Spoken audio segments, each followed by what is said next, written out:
Hey everyone, today I'm going to show you how to lock or unlock your keyboard on Windows 11. This is a useful feature if you need to prevent accidental typing or want to temporarily disable your keyboard input. So let's get started with this quick tutorial. First, power on your system unit and wait until your Windows 11 computer completely loads up. Make sure everything is fully loaded before proceeding with the next steps. This ensures that all system features are properly initialized and ready to use. Once your PC is ready, navigate to your Windows Start menu located within your taskbar and click on it. This will open up the main menu where you can access various system features and applications. In the search box that appears, type in Settings and press Enter on your keyboard.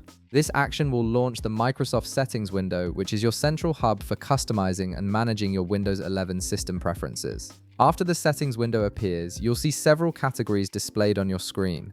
Look carefully through these options and find the one labeled Ease of Access. This section contains accessibility features designed to make your computer easier to use for various needs. Click on Ease of Access to open its dedicated settings panel. Now, once you're inside the Ease of Access settings, direct your attention to the left-hand menu. You'll notice several options listed there, each representing different accessibility features. Look for and click on the keyboard option to access your keyboard-specific settings. This is where you'll find all the controls related to how your keyboard functions and behaves. Within the keyboard settings menu, scroll down carefully until you locate the filter keys section. This feature is specifically designed to help control keyboard input behavior. You'll see a toggle button next to filter keys. Simply click on this toggle to enable it, which will effectively lock your keyboard and prevent any input from being registered. This can be particularly helpful when you need to clean your keyboard or prevent accidental key presses. If at any point you wish to unlock your keyboard and restore normal functionality, simply return to this same location and toggle the filter keys option back off. The keyboard will immediately become active again and resume accepting your input as usual. And that's it.